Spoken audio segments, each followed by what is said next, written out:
Hello दोस्तों, नमस्कार। मैं Subhash sir, director of SN study circle. दोस्तों, जैसे कि आप जानते हैं कि अभी महाराष्ट्र में फिर से लॉकडाउन हो गया है और सभी विद्यार्थियों को घर से पढ़ाई करना पड़ रहा है। तो दोस्तों, उनके मोटिवेशनल के लिए और उनको आगे की पढ़ाई कैसे जारी रखना है और बीच बीच में जो समस्याएं आती हैं उसके बारे में कुछ अपन डिस्कस करते हैं। तो दोस्तों, जैसे कि आप जानते हैं कि पिछले कुछ दिनों में काफ़ी रिजल्ट्स आए हैं। इसमें IBPS PO का रिजल्ट्स आया है, SBI के रिजल्ट्स आया है और RRB के रिजल्ट्स आए हैं। तो दोस्तों, उसमें आप सभी को मालूम है कि क्लास का काफ़ी अच्छा परफॉर्मेंस रहा है और पिछले साल भी फिजिकल क्लासेस नहीं हुई थी। तो जो कैंडिडेट अभी फ़िलहाल वर्तमान में घर में रह करके परेशान है कि सर पढ़ाई नहीं हो रही है, इन्वायरमेंट नहीं बन रहा है, तो मैंने सोचा चलो एक सीरीज़ बनाई जाए जिसमें अपन जो बच्चे अभी लॉकडाउन के दौरान बड़े बड़े एग्जाम्स पास किए हैं उनसे उनकी सक्सेस स्टोरी बात करते हैं कि उन्होंने कैसे इस समय को निकाला और सफलता हासिल की। दोस्तों, जैसे कि आपको मालूम है कि अभी जो RRB के रिजल्ट्स आए थे उसमें क्लास ने काफ़ी अच्छा परफॉर्मेंस दिया है।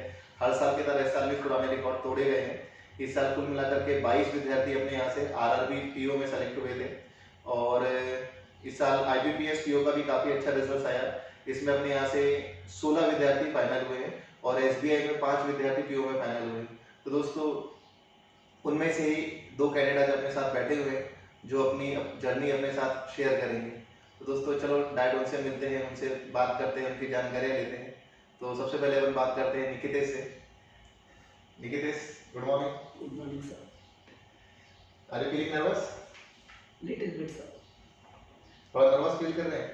तो दोस्तों, ये अपना अभी अभी ये दोनों नर्वस हैं क्योंकि ये ऐसा कभी एसएन स्टडी सर्कल में अभी हमने कभी इंटरव्यू लिया नहीं, तो आप लोगों के लिए पहला इंटरव्यू हम लोग कंडक्ट कर रहे हैं। तो देखते हैं।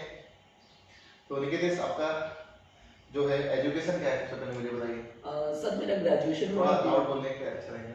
सर मेरा ग्रेजुएशन हुआ BSc में और हाँ। मेरे सब्जेक्ट्स थे माइक्रोबायोलॉजी, बायोकेमिस्ट्री और केमिस्ट्री। ओके। और 2019 में मैंने अपना ग्रेजुएशन कंप्लीट किया। अच्छा, 2019 में आपने अपना ग्रेजुएशन कंप्लीट किया। तो आप अपने व्यूअर्स को बताना चाहेंगे कि आपकी वर्तमान में एज क्या है? मेरी एट प्रेजेंट एज है 22 ईयर्स। दोस्तों देखिए, अभी निकितेश ने 22 साल की उम्र में जो है एक गवर्नमेंट जॉब हासिल किया है। वर्तमान में इन्होंने कौन कौन सी जॉब फाइनल की है निकितेश? IBPS PO, RRB scale 1 officer, IBPS clerk and RRB clerk जो रिजर्व लिस्ट में। बहुत बढ़िया, इतनी सारी जॉब इतनी कम उम्र में आपने हासिल किया है। तो निकितेश, नागपुर में आप कहाँ पर रहते हैं? सर नागपुर में पाचपौली सिंध हिंदी स्कूल के पास। पांचपौली सिंधी हिंदी स्कूल के पास। आपका फैमिली बैकग्राउंड क्या है? सर मेरे फैमिली में टोटल 4 लोग हैं। मेरे पापा रिक्शा चलाते हैं, मेरी बड़ी बहन प्राइवेट कंपनी में काम करती है और मेरी मम्मी हाउसवाइफ है। अच्छा, आपके पापा रिक्शा चलाते हैं? Yes okay okay. तो आप उनको फाइनेंशियली कुछ सपोर्ट करते हैं इसके पहले? सर जब मेरा ग्रेजुएशन था तब मैंने कोचिंग क्लासेस में पढ़ाया था, तो अपना पूरा खर्चा मैं खुद ही बियर करता था। तो मैंने अपने पापा से कभी हेल्प नहीं मांगी। फिर उसके बाद मैंने जब कॉम्पिटिटिव की स्टडी चालू की तो फिर उसके बाद मैं नहीं कर पाया। Okay okay. तो कॉम्पिटिटिव स्टडी के दौरान आपने किसी प्रकार का जो है साइड बाय साइड आपने कोई वर्क नहीं किया? नहीं। ओके। तो निकितेश, आपकी स्कूलिंग कहाँ से हुई थी? सर मेरी स्कूलिंग एकदम मेरे घर के पास सिंध हिंदी स्कूल है, वहाँ से हुई है। मेरा प्राइमरी एजुकेशन भी वहीं से हुआ है, मेरा हायर एजुकेशन भी वहीं से हुआ है। बट मैंने मेरा जूनियर कॉलेज किया है Shri Mathuradas Mohta college of science Sakardhara से। फिर उसके बाद मैंने अपना ग्रेजुएशन किया है DRV सिंधु महाविद्यालय पाचपौली से। अच्छा, तो आपका पूरा स्कूलिंग वगैरह भी पाचपौली से हुआ? पाचपौली से। ओके। काफी स्ट्रगल भरी लाइफ रही आपकी। हाँ बोल सकते हैं। ओके। साथ ही में अपने साथ आज अश्विनी पारदी है। बराबर उनसे भी जानते हैं कि उन्होंने कौन कौन से एग्जाम्स पास की, क्या उनकी जर्नी रही, क्या उनका एक्सपीरियंस रहा। तो बात करते हैं अश्विनी से। अश्विनी, आपका एजुकेशन बैकग्राउंड क्या है? सर मेरा BSc एग्रीकल्चर हुआ है कॉलेज ऑफ एग्रीकल्चर नागपुर से। हाँ। और 10th 12th Hindi girls high school. हाँ। और अभी उसके अलावा कुछ एक्स्ट्रा एजुकेशन आपने नहीं ली है? ओके। आपका रहना कहाँ पर है अश्विनी? सर पाचपौली। आप भी पाचपौली से बिलोंग करते हैं? ओके। स्कूलिंग भी आपका पाचपौली से हुआ है? हाँ, सिंधी। सिंधी। अभी आपने रिसेंटली कौन कौन से एग्जाम्स पास किए? सर मैंने टोटल 3 दिए थे, RRB grade B, IBPS PO clerk और क्लर्क मेरा नहीं था, और RRB PO क्लर्क और SBI PO। बिल्कुल कॉन्फिडेंट रहिए, क्योंकि आप अभी आपके जो जूनियर स्टूडेंट जो एसएनएस स्टडी सर्कल में पढ़ाई कर रहे हैं, आपको उन्हें मोटिवेट करना है। एकदम रिलैक्स रहिए, अपने ही व्यूअर्स हैं, बिल्कुल चिंता करने वाली बात नहीं है, ठीक है। तो आपने कुल मिलाकर के कितने एग्जाम्स फाइनल किए अभी RRB PO क्लर्क और IBPS PO रिजर्व में, और IBPS PO रिजर्व में, यानी कि आपका 2 फाइनल जॉब है और एक रिजर्व में। टोटल कितनी प्रीलिम्स क्लियर की आपने पिछले साल पूरा? सर अभी टोटल 8 एग्जाम्स की प्रीलिम्स आपने पास किए, जिसमें से आपका 2 फाइनल हुआ और एक रिजर्व में है। निकिता आपने कितनी प्रीलिम्स दी अभी फाइनल किए? 6 प्रीलिम्स दिया, 6 की 6 फाइनल हुई? 6 में से 4 फाइनल हुई। 6 में से 4 फाइनल हुई, और जॉब कितनी फाइनल हुई? जॉब 3 है और एक रिजर्व लिस्ट में। 3 जॉब फाइनल हुई और एक रिजर्व में। बहुत बढ़िया परफॉर्मेंस रहा निकितेश। Thank you. तो जब आप फाइनली सेलेक्ट हुए निकितेश, तो Yes. घर का एनवायरनमेंट क्या था? सर फाइनली सबसे पहले रिजल्ट लगा RRB स्केल 1 ऑफिसर का। तो जिस दिन वो रिजल्ट लगा तब मैं अपने IBPS PO के इंटरव्यू के लिए जा रहा था। तो जस्ट हम लोग मैक्सी में बैठे थे, बस से जा रहा था, तो मम्मी पापा आगे बैठे थे। फिर मेरे मोबाइल में रिजल्ट दिख नहीं रहा था मेन बार। तो फिर मैंने अपने फ्रेंड को बोला कि सर आप दिया, आप रिजल्ट देख कर दो। तो उन्होंने देख कर दिया। तो फिर जैसे ही मुझे पता चला कि नहीं सिलेक्शन हुआ है स्केल 1 ऑफिसर में, तो मैंने पापा को पहले ही एक बात बोला कि पापा देखो तुम्हारा लड़का आज ऑफिसर बन गया। तो वो उनकी आंखों में खुशी के आंसू थे, तो वो चीज सबसे ज्यादा टच हुई और वो लोग खुश थे। तो कहीं ना कहीं जिन लोगों ने कभी बोला था कि नहीं कर सकते वगैरह, तो उनके लिए एक अच्छा जवाब था वो, और घर में सब लोग बहुत ही खुश थे। ओके, और अश्विनी आपके घर में क्या प्रतिक्रिया रही जब आप गवर्नमेंट जॉब लगी आपको? सब मैं जब रिजल्ट लगा RRB PO का, तो मैं ट्रेन में थी, IBPS PO का इंटरव्यू देख के आ रही थी। तो तभी रिजल्ट देखा था, तो फिर पापा मम्मी को बताया, तो सुना ऐसे कि पापा और दादी दोनों वो गले मिलने की रो रहे थे करके। अच्छा, हाँ। तो काफी अच्छा एनवायरनमेंट रहा घर में। Yes. सपोर्टिव थे सब। पापा क्या जॉब करते हैं आपके? सर किसान पापा। आपके पापा किसान हैं, और आपने एग्रीकल्चर में ही आपका ग्रेजुएशन हाँ, किया? मैं एग्रीकल्चर में। ओके, तो जैसे कि बाकी विद्यार्थियों के दिमाग में एक क्वेश्चन आता है कि मेरा कॉमर्स बैकग्राउंड नहीं है, मेरा इंजीनियरिंग कंप्लीट हुआ है, मेरा BSc कंप्लीट हुआ है, तो मैं उन दर्शकों के डाउट दूर करने के लिए क्वेश्चन आपके सामने रखता हूँ। तो क्या कैंडिडेट ऐसा सोचना चाहिए कि मेरा इंजीनियरिंग रहा तो मुझे बैंक में जॉब नहीं लगेगी, या मेरा BSc रहा तो मुझे जॉब नहीं लगेगी? तो इस बात को आपने कैसे ओवरकम किया अश्विनी? नहीं सर, ये कभी मतलब एक बैरियर रहता ही नहीं कि ग्रेजुएशन अपना किसमें हुआ है, क्योंकि वो पूरी फील्ड ही चेंज रहती है। उसमें रीजनिंग, क्वांट, ये सब अपना कंसिस्टेंसी पे डिपेंड है। अगर हम कंसिस्टेंसी से रोज पढ़ाई करेंगे तो उसको कोई मैटर ही नहीं करता हम किस बैकग्राउंड से हैं। तो इंटरव्यू में आपको ज़्यादा डोमिनेट किया गया कि आपका बैकग्राउंड भाई ये नॉन बैंकिंग है, कॉमर्स नहीं है, तो आपको बहुत डोमिनेट किया गया कि इंटरव्यू में इसके लिए? नहीं सर, उनने मुझसे पूरा एग्रीकल्चर के लिए पूछा, मतलब जैसे मेरा बैकग्राउंड था और पापा भी फार्मर थे और ग्रेजुएशन भी मैंने BSc एग्रीकल्चर में किया था। तो उनका मेन मोटो वही था कि इनने 4 साल क्या किए, मतलब जो किया है क्या वो ईमानदारी से किया है क्या, बस वही चेक कर रहे थे वो। बाकी उन्होंने ऐसा कुछ काउंटर क्वेश्चन नहीं किए कि आप यहाँ क्यों आए, ऐसा कुछ नहीं। ओके, और ऐसे भी काउंटर क्वेश्चन नहीं किए। और निकितेश आपने कैसा ओवरकम किया, जैसे कि आपका भी BSc हुआ है? Yes sir. तो कैसे कि आपने ओवरकम किया भाई सारे थॉट्स जो मिसकम्युनिकेशन होती है मार्केट में, कि भाई बैंकिंग लगने के लिए कॉमर्स ही होना जरूरी है, आपको इंटरव्यू में डोमिनेट करते हैं कि भाई आप क्यों, आपका BSc कंप्लीट हुआ तो आपको दूसरे टीचिंग फील्ड में जाना चाहिए, या आपके इंजीनियरिंग कंप्लीट, आपके बहुत सारे दोस्त इंजीनियर है वो भी बैंक में लगे, तो आप अपनी प्रतिक्रिया क्या रखेंगे? सर सबसे पहले तो जब मेरा ग्रेजुएशन वगैरह हुआ तो उतना यानी हमारी फील्ड में स्कोप नहीं था, बट कहीं ना कहीं ये भी सुन रखा था कि बैंकिंग में जा सकते हैं, और बैंकिंग का मेन क्राइटेरिया है कि उन्हें ग्रेजुएशन चाहिए इररिस्पेक्टिव ऑफ योर सब्जेक्ट्स। तो जब मेरा ग्रेजुएशन हुआ तो फिर मैंने अपनी क्लास में ट्यूशन वगैरह लगाया, फिर वहाँ पे अपनी पढ़ाई किया पूरी, और फिर जैसे कि इंटरव्यू था, मेरा पैनल भी अच्छा था, उन्होंने मुझे ऐसा कुछ डोमिनेट नहीं किया कि तुम्हारा BSc हुआ है, BCom नहीं हुआ है, तुम्हें क्यों ले वगैरह। तो वो इंटरव्यू भी अच्छे से गया, और मेरे इंटरव्यू में सबसे मेन बात ये थी कि मेरे पैनल में एक सेम सर थे, RRB में भी वही सर थे और IBPS में भी वही सर थे। तो इंटरव्यू में उतना कुछ दिक्कत नहीं गया, उन लोगों ने मुझे मेरी फील्ड से रिलेटेड क्वेश्चंस पूछे और कुछ जनरल क्वेश्चंस थे।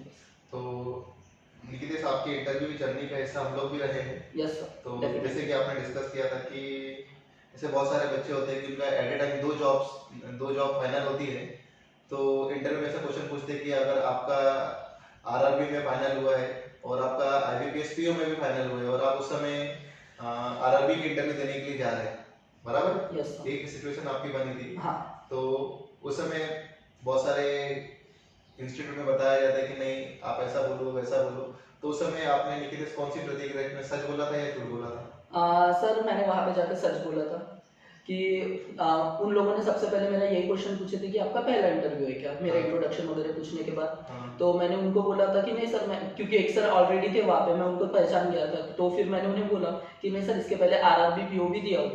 तो फिर उन्होंने बोले तो रिजल्ट तो कल ही लगाया, बोले तो आपका सिलेक्शन हुआ क्या? तो मैंने वहाँ पे झूठ ना बोलते हुए सच बोला कि नहीं सर, मेरा वीकेजीपी में भी सिलेक्शन हुआ है। तो फिर उन्होंने कांग्रेट्स वगैरह की और फिर उन्होंने मेन रीजन ये पूछे कि अब तुम्हारा जब स्केल 1 ऑफिसर वहाँ पे हो गया तो तुम यहाँ पे क्यों आ रहे हो, क्योंकि सैलरी तो प्रॉब्लम है नहीं, दोनों जगह सेम ही रहेगी करके।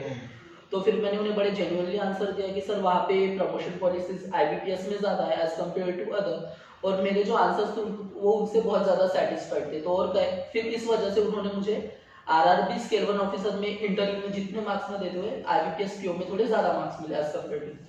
तो मैं ऐसा बोल सकता हूँ निकितेश कि आपके सच बोलने की वजह से आपको ये फाइनल सिलेक्शन मिला? Yes sir, definitely.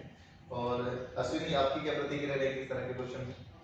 सब मुझे तो ऐसे क्वेश्चन पूछे नहीं, बस लास्ट में पूछा था कि आईबीपीएस क्लास दिए हो क्या तुमने, हाँ। इतना ही पूछा था बस। बाकी इतना मतलब उतने क्वेश्चन किए नहीं उनने कि जैसे आरआरबी दिया है हाँ। ऐसे कुछ पूछा नहीं।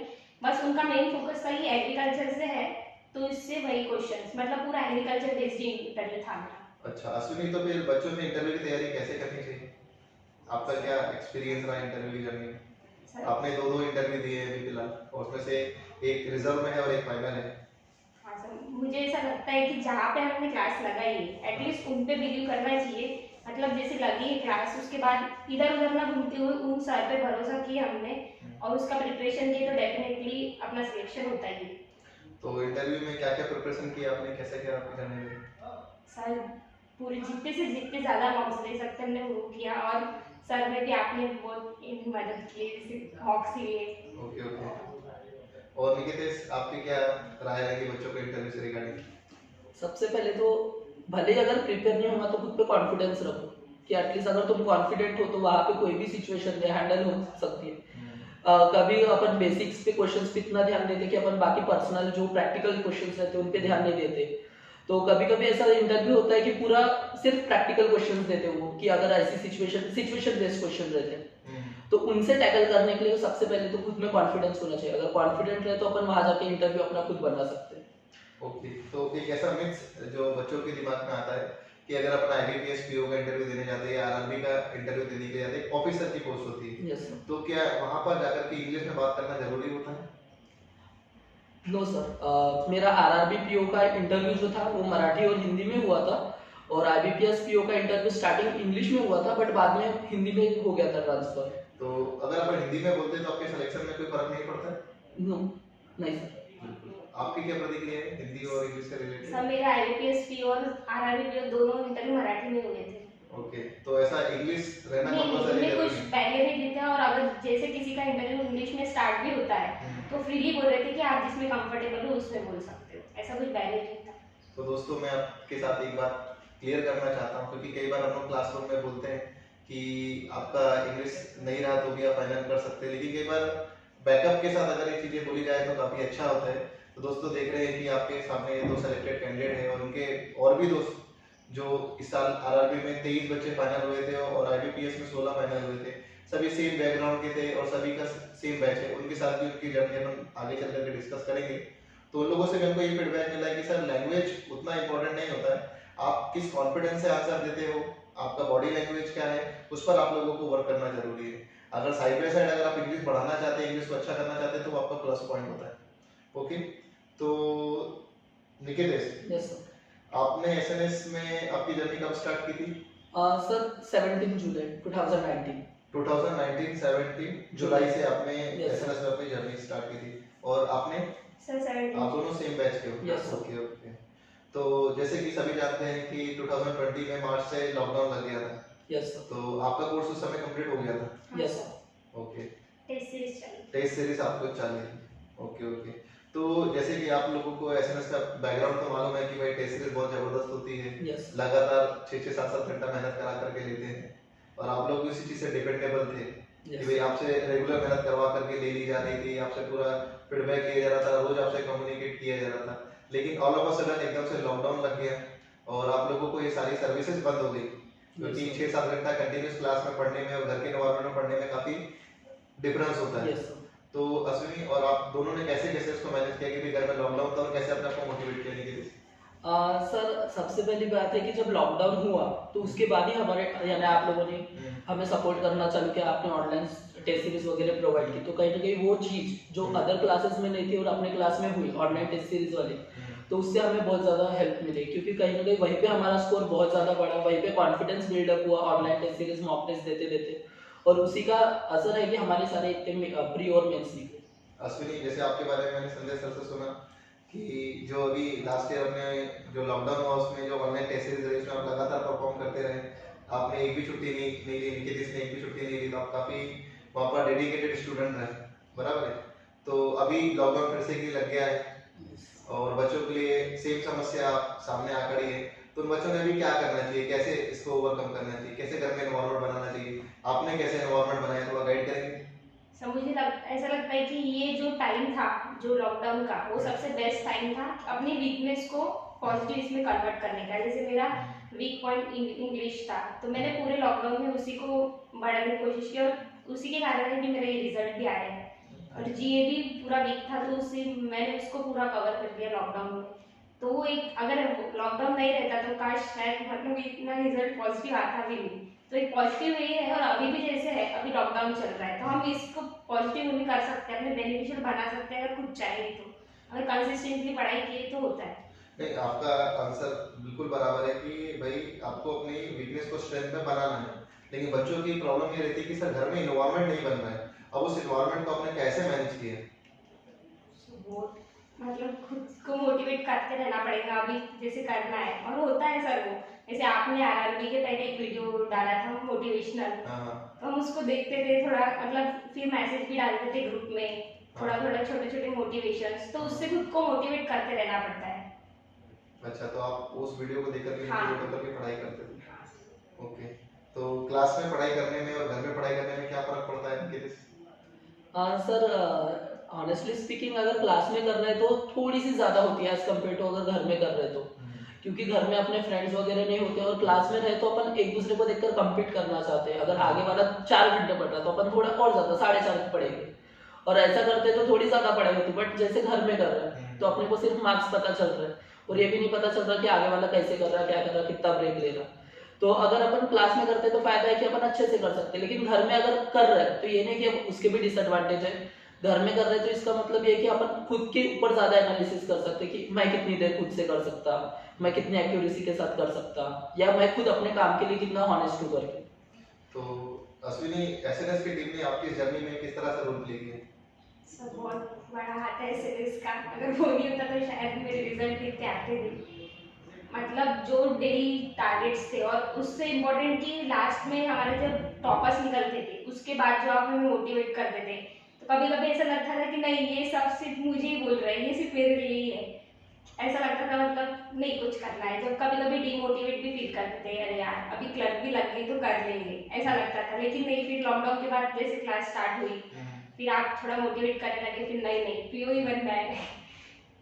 तो जैसे कि क्लास का एक एनवायरनमेंट है कि यहाँ पर पीओ को ज्यादा प्रेफरेंस दिया जाता है, तो निकेतिश आपका क्या एक्सपीरियंस रहा एसएनएस में, क्या योगदान रहा एसएनएस का? सर एसएनएस का योगदान बहुत रहा, क्योंकि स्टार्टिंग में जब से आए थे यानी उतना बैकग्राउंड तो था नहीं हमारा कुछ, तो फिर उसको बनाने से लेकर फिर हर चीज़, अगर कुछ चीज़ नहीं समझे तो टीचिंग स्टाफ और यहाँ तक कि जो अदर स्टाफ है उन्होंने भी बहुत हेल्प की है। जैसे इंटरव्यू के प्रिपरेशन में उन्होंने मॉक्स वगैरह कंडक्ट किए, और साथ में अगर कभी कुछ हेल्प लगती थी तो उसके लिए भी वो हमेशा रेडी रहते थे। अभी कभी ऐसा नहीं बोले कि नहीं अभी मैं बिजी हूँ बाद में आना है और, तो हमेशा हेल्प कर रहे थे। तो उन्हीं की वजह से है कि मैं यानी अपने ऑफिसर के रिजल्ट ला पाया दो, क्योंकि कहीं ना कहीं डिमोटिवेट हो जाता है इंसान अगर अपने रिजल्ट नहीं आते बहुत समय तक, तो डिमोटिवेट हो जाता है, लगता है कि क्लर्क भी मिल गई तो बहुत है। बट फिर इन लोगों का साथ रहा तो नहीं, अपन क्लर्क के लिए नहीं बने तो ऑफिसर के लिए, ये बात पता चलती है। तो जैसे कि टफ टाइम आता है हर हाँ। कैंडिडेट के बीच में, Yes. कई बार परफॉर्मेंस अच्छी नहीं आती है, आपके स्कोर कई बार धीरे धीरे कम होने लगते हैं, हाँ। बढ़ते नहीं, यस तो उन परिस्थितियों में अश्विनी आपने कैसे ओवरकम किया?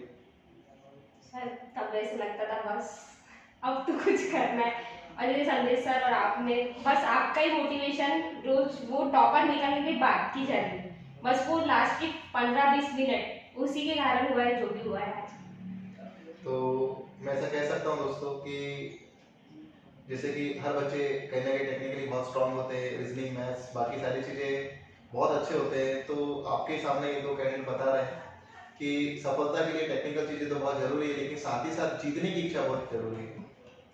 अगर आप अपने अंदर जीत की अगर इच्छा अगर रखते हैं तो डेफिनेटली आपको आपकी सफलता से कोई नहीं रोक सकता। तो निकितेश, यस सर। आप कितने घंटे डेली पढ़ाई करते थे?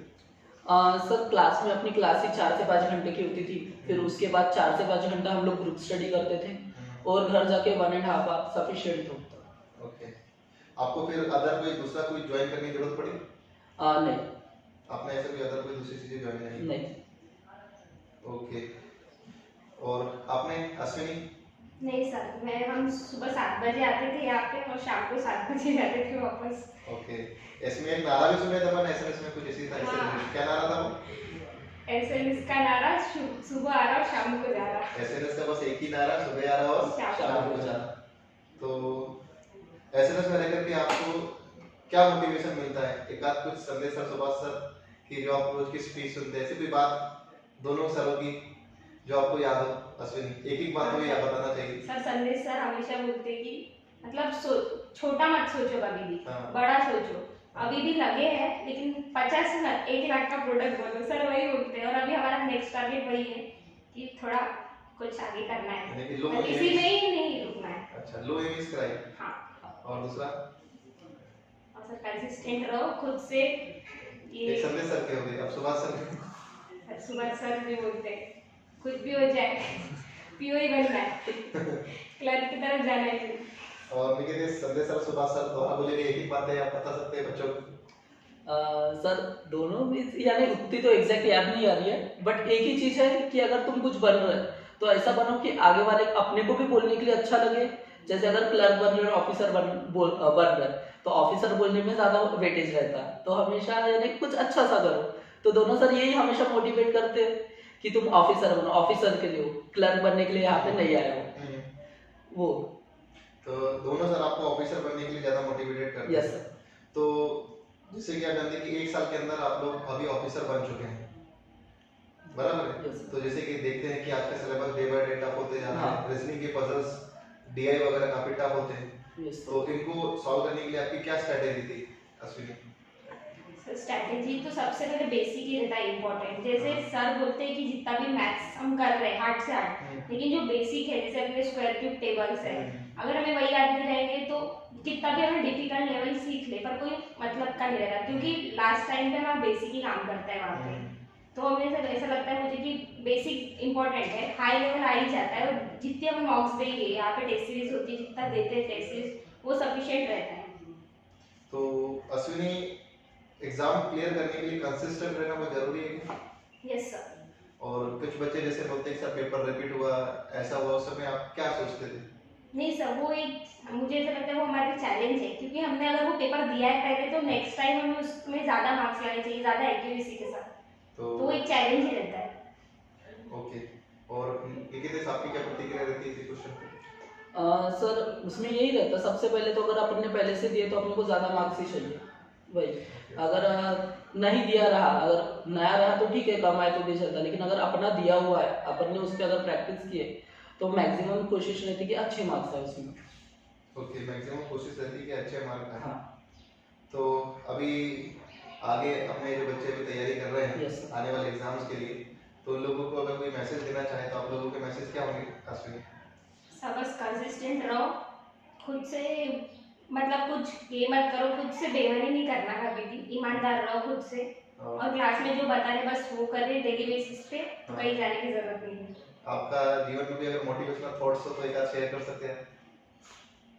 सर ऐसे डेज में आओ, सुबह शाम नौकरी लेके जाओ, नौकरियां लेके जाओ। नौकरी नहीं, नौकरियां नौकरियां लेके लेके जाओ। और निकितेश?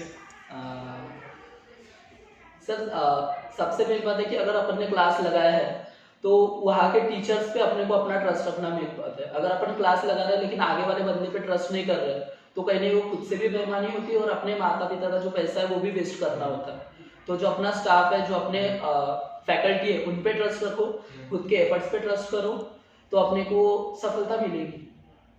तो दोस्तों, जैसे कि अभी आपने दोनों सफल कैंडिडेट की बातें सुनी, उससे अपन यही निष्कर्ष निकाल सकते हैं कि जो बच्चे गवर्नमेंट जॉब लेना चाहते हैं उन्हें किसी भी प्रकार से नेगेटिविटी नहीं रखनी चाहिए, क्योंकि आपके सामने ये 2 सेलेक्टेड कैंडिडेट है, आप कभी भी चाहे इनसे बात कर सकते हैं, बराबर है। तो जो मिथ्स रहता है दिमाग में, नहीं पैसा लगता है, रिश्वत देनी पड़ती है, 6-6, 7-7 साल पढ़ाई करनी पड़ती है, ऐसा कुछ भी नहीं रहता है दोस्तों। आपको केवल ईमानदारी से पढ़ाई करते रहनी पड़ती है, आपको अपने टीचर्स पर 100% ट्रस्ट बना करके रखना पड़ता है। अगर आप विश्वास की डोरी अगर नहीं बांधोगे तो सफलता तक कैसे पहुंचोगे। तो दोस्तों, आखिरी समय तक आप अपने एग्जाम के लिए लड़ाई करते रहो। मैं हमेशा क्लास में यही बोलता हूँ कि जीवन में या जिंदगी की लड़ाई में हमेशा तेज और ताकतवर लोग नहीं जीतते, जीतते वही है जिसे उम्मीद है कि वो जीतेंगे, आज नहीं तो कल। तो जीत की उम्मीद होना बहुत जरूरी है। तो दोस्तों, जाते जाते 2 लाइनों से मैं आज का इंटरव्यू समाप्त करता हूँ कि जब टूटने लगे हौसला तो बस इतना याद रखना कि बिना मेहनत के तक तो ताज हासिल नहीं होते, और ढूंढ ही लेना दोस्तों अंधेरों में भी अपनी मंजिल, क्योंकि जुगनू किसी रोशनी के मोहताज नहीं होते। तो दोस्तों, ये सक्सेस स्टोरी का जो कारवां है आगे भी जारी रहेगा, क्योंकि इस साल काफी बेहतरीन रिजल्ट आए हैं। फिर नेक्स्ट एपिसोड में या नेक्स्ट वीडियो में अपन मिलते हैं अगले 2 कैंडिडेट से, जिससे उनकी अपन उनकी जर्नी देखेंगे। तो मिलते हैं दोस्तों, गुड बाय।